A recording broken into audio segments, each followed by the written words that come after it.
and welcome to This is USG, a video podcast of the universities at Shady Grove. 9 universities, 1 campus, great results. I'm Ann Kademian, Executive Director of USG. Montgomery County, Maryland is known for having a world-class school system and a deep commitment to public education.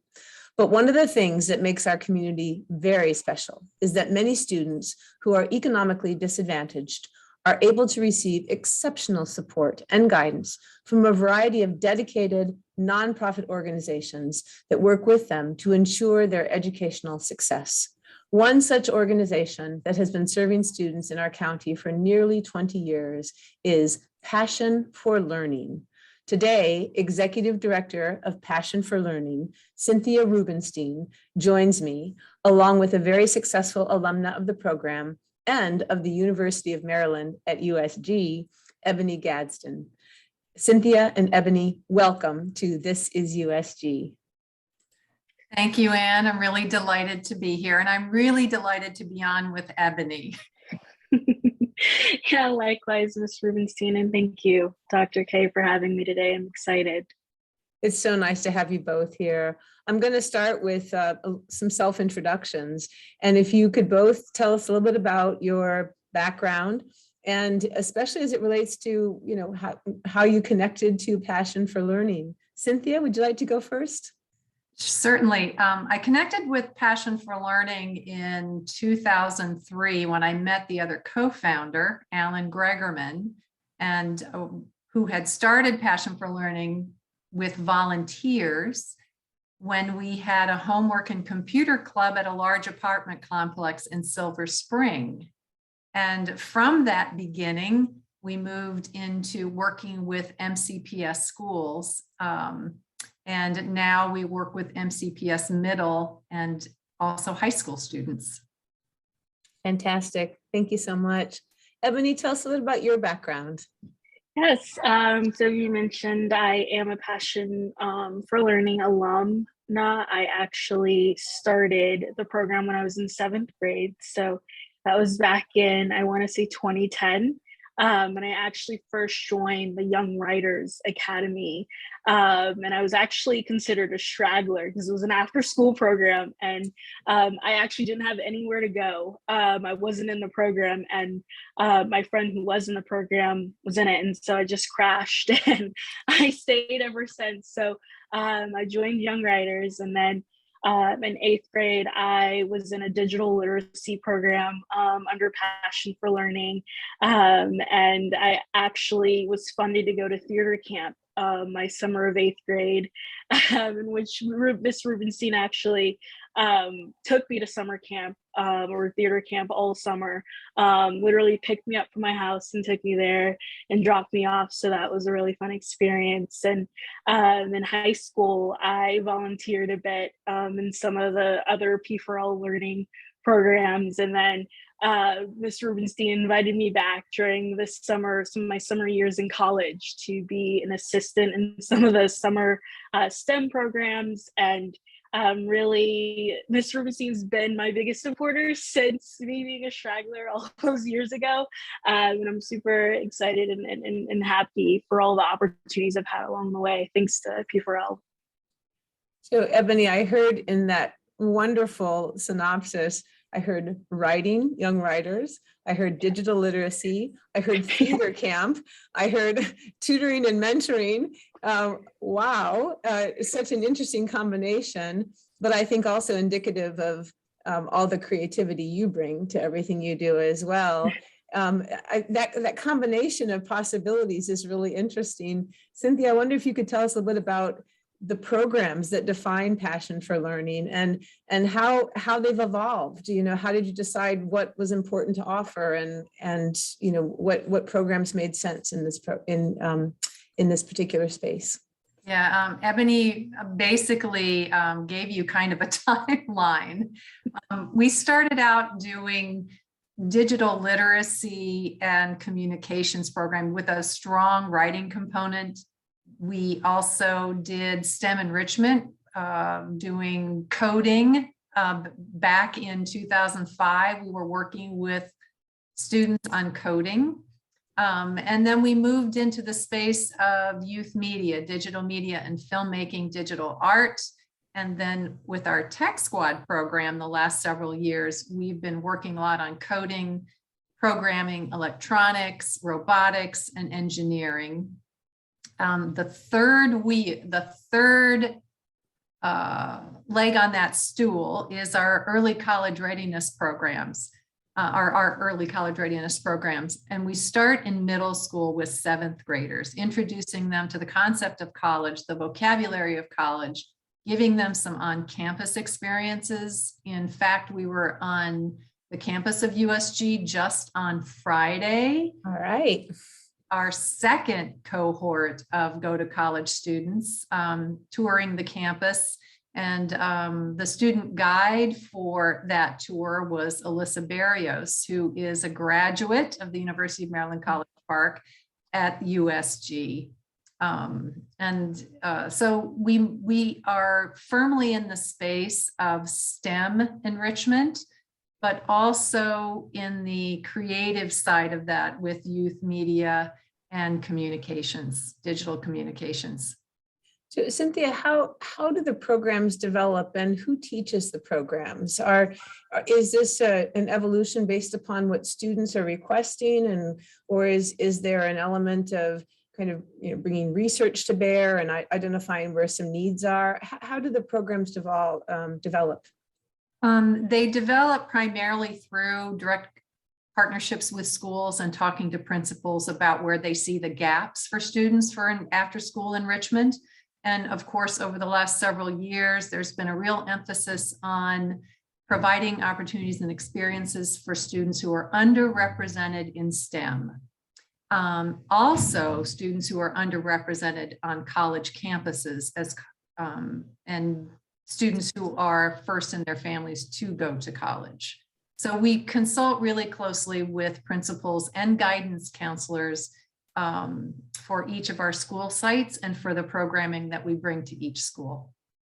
And are the instructors volunteers, or are they? I'm glad you asked that question. Most of our instructors are MCPS teachers. And they are teaching for us after school and in the summertime, because we do have summer programs.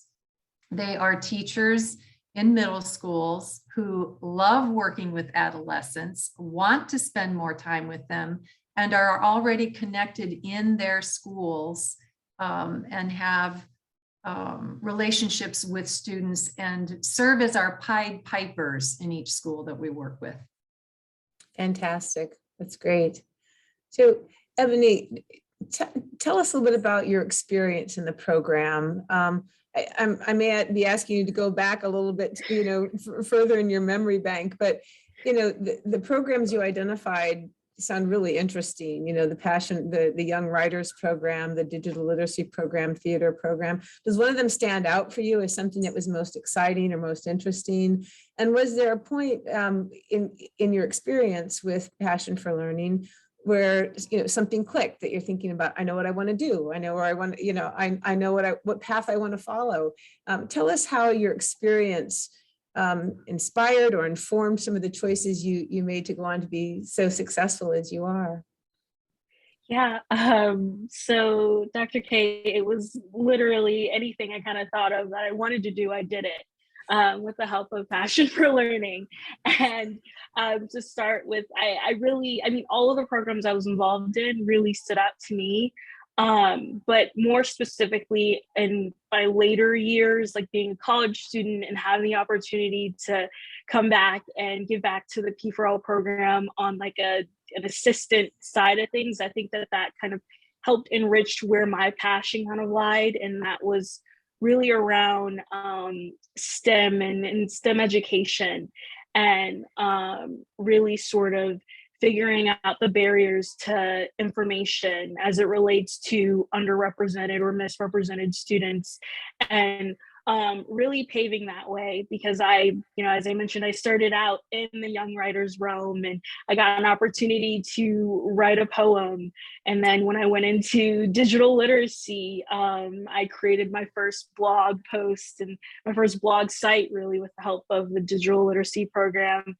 And, then I really liked that hands-on aspect. And I went to, during that time, I was in Argyle Middle School, which is a media technology middle school. And so I got that opportunity to discover my passion in tech and using it in different ways, and looking at tech from a different realm, not from like the coding aspect and the development aspect, but putting it together, being that mediator between those who develop and code, and those who look at front end design from a user aspect, and being that point person, understand the technical aspects but also the business needs. And that's really shaped me into my interest today. And I'm always thankful for P4L, and especially for Miss Rubenstein, because Miss Rubenstein personally reaches out to me. And during my time being an assistant, all of these opportunities were given to me by Miss Rubenstein directly. She would always email me, "Hey, Ebonie, we have this STEM teaching opportunity, assistant opportunity. Can you do it this summer?" And it was really exciting to have someone believe in me in that way, and also give me those opportunities. So yeah, I mean, all of them bring a different aspect, and again, has shaped me into who I am today. I hear so many interesting threads that I want to pick up on. One is the multidisciplinary aspects of your experience and passion for learning, and how, a young writers program led to a blog, led you to be thinking about how to communicate about, from the development side to the technology side. Absolutely fascinating. So I want you to say a little bit more about that, especially how you followed that thread into your current work as well. But I also want you to talk a bit about this opportunity, that Passion for Learning gave. I think a lot of times, there's so much talent all around us, but there's not always a venue, there's not always the support, there's not always the opportunity. Can you talk about both the multidisciplinary side of things and how that's informed where you are today, and also just about that platform, that opportunity, and how you built on that? Yes, yeah. So from the multidisciplinary side of things, being able to, I think, so I want to step back and say that in the current role I am today, and I'm a product manager at a health services company, a lot of what I have to do is communicate. And being in a program like Passion for Learning, where all you do is communicate, especially from in the Young Writers program, as well as being in theater camp, where you're communicating a bunch of things, you just emotions and words, and turning them into much more than they are in the script. I think it's really important to build those relationships earlier on. And at Passion for Learning, I was able to do that. I was able to build a relationship with Miss Rubenstein, but also the instructors, which, as Ms. Rubenstein mentioned, were MCPS teachers. So I was able to build those connections, and it's really kind of strengthened my idea of what technology looks like today. It's no longer you're just developing and you're in this dark room. It's really transition, and there's really a place for everybody in technology. And that's something that wasn't really put in my mind until I was a part of Passion for Learning, and I had that opportunity to teach and see students that looked like me, and have a direct impact on how they're learning, specifically in the Passion for Learning program and the summer camp opportunities there. So really, to sum all that up together, I think it's really driven me to think about what diversity looks like in technology, but also in STEM education, and how there's a greater need for that. And it's really important. Fantastic. Absolutely fantastic. Cynthia, Ebonie's description of her experience and how that's informed her career today is so exciting. I wonder if you could talk a little bit about how passion for learning meets the needs, closes the gaps in Montgomery County. I think one of the biggest myths we have in Montgomery County is that, oh, it's such an affluent county and every student has all the support they need and all of the resources they need. And it's not the case in Montgomery County. And we have many, many students who are first generation college students and who may not have, all the support that they need to access all the resources that may or may not be available. How do you see passion for learning addressing that gap and closing that gap here in Montgomery County? What we've always endeavored to do and what we are working at getting better at is that multidisciplinary approach. So the same student who's in our Tech Squad program can also have the experience of our youth media, can also have the experience of our early college readiness go to college program, so that they can see multiple paths for themselves and put it together. We want to be able to also keep the opportunity going for our alumni to come back and be youth assistants and older peer mentors. We want to keep our roster of experienced MCPS teachers who become more than teachers to the students. They also become mentors and coaches for our students year after year after year. So we want to keep that going and get better and better at it at all of our school sites and at our summer sites. So do the teachers who are part of this program, you clearly have a core philosophy of multiple experiences, peer mentoring, the kind of crossing the disciplines in order to be creative. Do the teachers who participate, do they have opportunities to enrich their teaching skills as well and to continue to develop according to the philosophy of passion for learning? Yes, in one particular program, our Tech Squad program, we have an outside instructor who is exposing some of our teachers to her curriculum, which is the coding, programming, electronics, engineering, and robotics. And they're working alongside her at middle school sites and in the summer. Ebonie actually worked with her at that Argyle camp, Ms. Jacopuzzi, who started our Tech Squad program. And Ms. Jacopuzzi continues to work with students and also to impart her curriculum to MCPS teachers who can pick up and then go with it themselves. So, Cynthia, are there, I'm sorry, I didn't mean to cut you off. That's Yeah. Are there particular schools that you work with, or are you in all schools and all middle schools? We are in the pandemic recovery school year.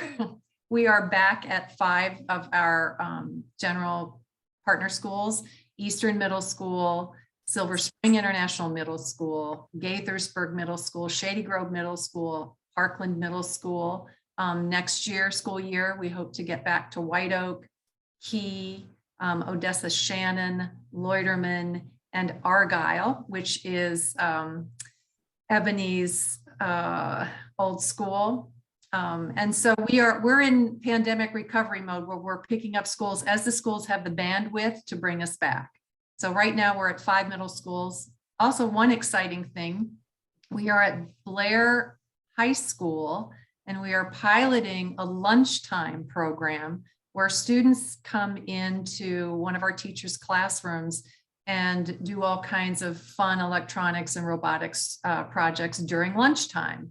So we're trying that out to see if we can do some lunchtime programs beyond Blair High School, but we're starting there. And so we're picking up a new student cohort that way. Fantastic. That's great. And so happy to hear that we're coming out of that we're in pandemic recovery as opposed to right. That's absolutely wonderful. Ebonie, I read on the website in Passion for Learning a program called GRRL. I think it's Girls Who really, really love tech. Is that right? Is that the name?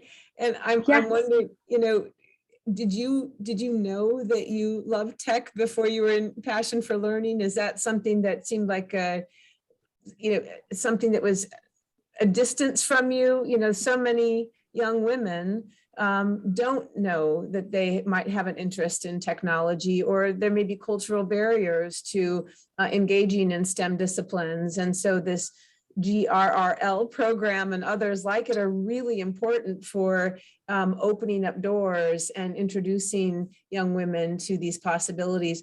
Are you somebody who saw those barriers, or who were were just newly introduced to this through Passion for Learning? Can you tell us about that? Yes, yeah. So I think what you're referring to is Girl Tech. And Okay. I actually unfortunately didn't have a chance to participate in it, but I would have loved to. I think I saw it in my later years, being on the program assistant side, and seeing it in fruition there. But that was really exciting. And yes, I definitely think, as someone, and I'll caveat this and say that I my initial passions in middle school at that time, I wanted to be an actress, or somewhere in the arts, and that's something that I loved, that's something I wanted to do. But I'm also in a family that's really focused on law enforcement and the government, so those influences were there. I was like, oh, maybe I want to be a lawyer, but I think I was really all over the place, and I really got the opportunity to see if I could discover a passion for technology, and I did. First being at Argyle Middle School, but also being in the Passion for Learning program, and it was something that stuck with me up until I got to high school, and I took a brief detour back into my passion for acting, and I did acting in high school. I even got to direct a one act in high school for my senior year. Yeah, and then for college, I was like, maybe I want to do something and computer related, and so I went into information systems at Montgomery College. But definitely there were barriers. Thankfully, I didn't see them earlier on in middle school, being in the Passion for Learning program, because I had a program that encouraged me to learn how to be digitally literate. But definitely when I got to college, I saw some of those barriers as someone who coded a little bit in middle school, but took that break in high school, not having a support and not seeing, again, many people that look like you. There's very few women in tech, and there's even very few Black women in tech, and so that was a real barrier for me. And I think really what's kind of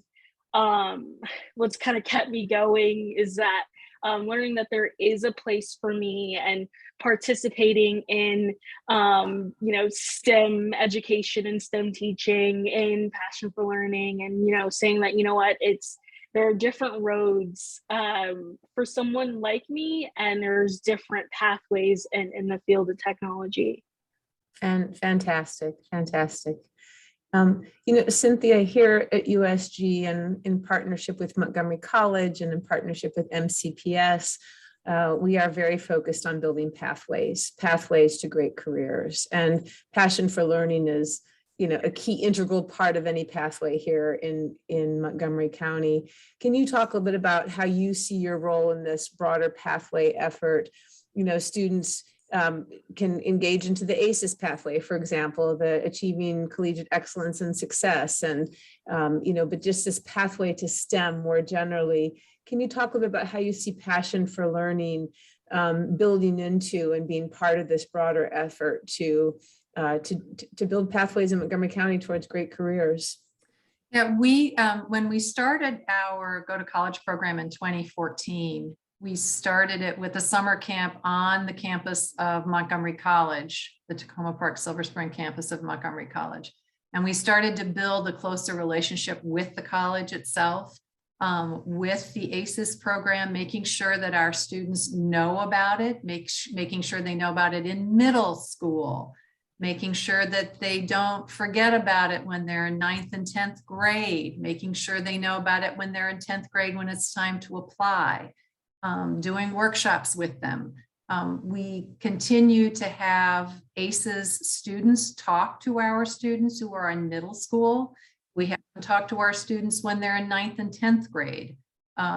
We continue to do trips to Montgomery College. We take our students to the universities at Shady Grove. In the presentations on those tours, it's made clear that they're about the pathways from MCPS to the ACES program at MC to the universities at Shady Grove, and the value of that supported pathway for students, which is a tremendous option, especially for students of ours who are first generation and for whom being able to be at home and go to college in Montgomery County and earn their bachelor's degrees in Montgomery County is a tremendous savings for for a stellar college education. So we build that into our curriculum for our Go to College program and for the workshops we do for our high school students. Yeah, that's fantastic. I think sometimes just awareness of the pathway is so important, that a lot of times students will sometimes find the pathway, just through a series of choices and steps, but having that awareness ahead of time helps so much. One of the things that I'm hearing in all of this, Cynthia, is the importance of a student-centered approach to what you do, and really centering the student experience and really thinking about, for young women who might not be, aware of the possibilities in STEM or may see barriers to that, or empowering students to make great choices. I hear Ebonie's great story and how an acting career clearly, or acting experience gave you, really bolstered your confidence, I think, Ebonie, in terms of being able to present and talk and teach and all of these things as well. So I see this kind of student empowering approach that Passion for Learning takes. Can you say more about that, Cynthia? Is that, would you describe it the same way, or is there? Yeah, I would, and it is relational. So because we try to keep our students in our programs over the space of years, we make those connections. We get to know them. Our instructors get to know them. Our staff get to know them, so that we can put opportunities that are tailored to the students, put them in their pathways, so that they can discover, what their pathway is going to be, and we can connect them to what is going to help them grow based on who they are and who they want to develop into, where they want to go, what they want to do. Fantastic. Ebonie, were you in the ACES program as well? I was, yes. Yeah. Can you tell us about that journey? How ACES combined with Passion for Learning. What was that like, and how did that support your pathway, your journey? Yes. So I joined ACES. It was my sophomore year at Albert Einstein High School, and I think from then on, I'm not sure if I had opportunities that directly cross paths with P4L and ACES, but ACES has been a huge contributor into me being a USG alum. I did the whole pathway, the 2+2+2, or the 2+2 pathway. And yeah, I want to say that ACES has been a huge part of me from a mentoring and coaching perspective, having that support. I actually, my senior year of high school, with the help of an ACES coach, they actually directed me to Montgomery College and saved me from being over 100K in debt. Yeah, so that was my huge talking point when I was a USG student ambassador. Yeah. When I talked about the cost savings aspect that Ms. Rubenstein had mentioned. But definitely when it came to USG, I had an opportunity to meet some of the students in the Go to College camp that P4L has. And I actually gave one of the groups, I believe, a tour requested by Ms. Rubenstein, of course.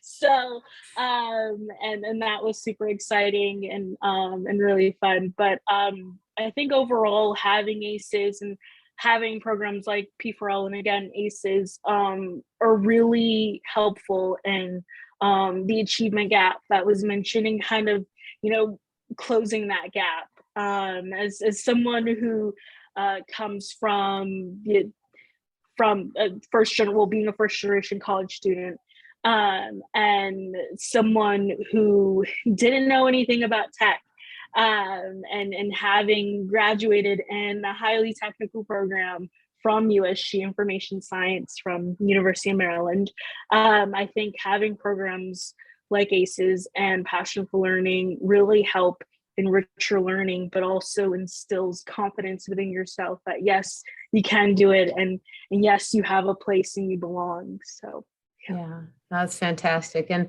just the collaboration that's evident, Cynthia, across these different programs, and the leadership in these programs working closely together, I think, to make sure that every student has what they all they need to succeed.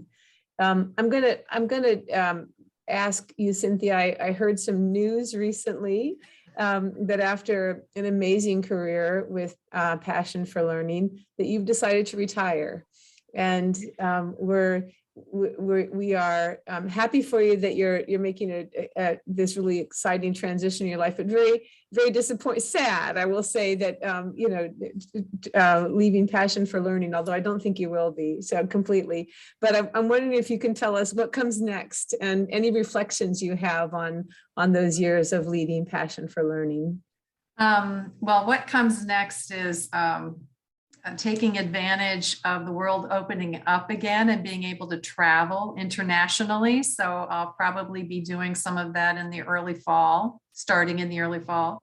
In the immediate future, of course, my board is working on the succession, and I hope to be doing a handoff to the new executive director over the summer.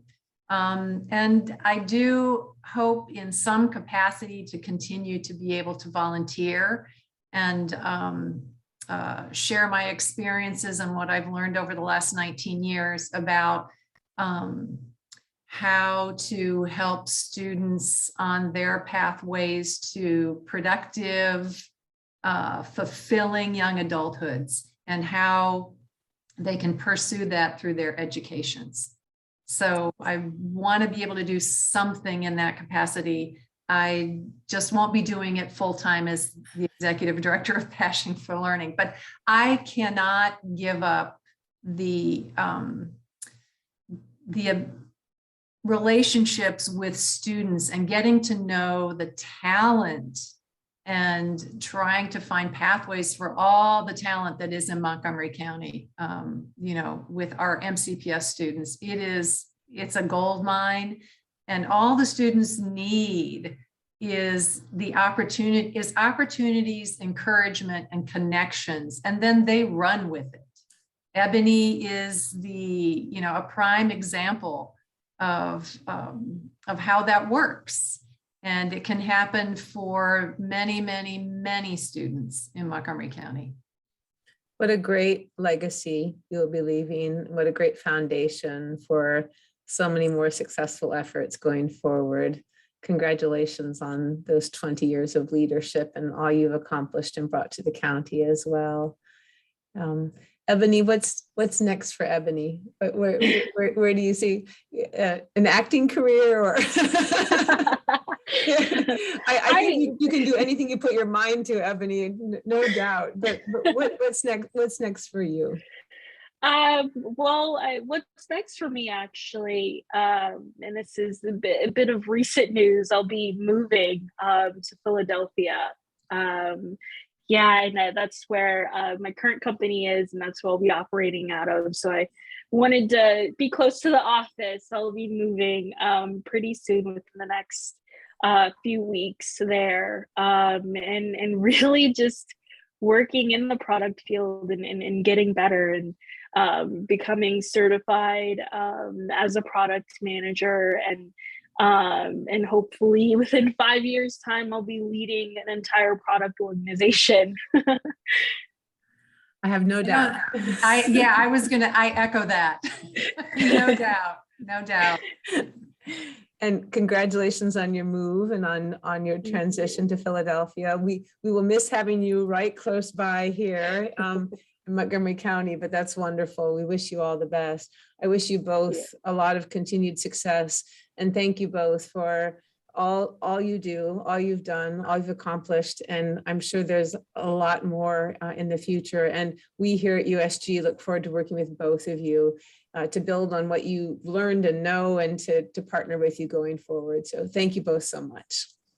Thank you. Thank you. It was a delight tonight. And Ebonie, congratulations on this new job and the move to Philadelphia. Thank you so much, Ms. Rubenstein.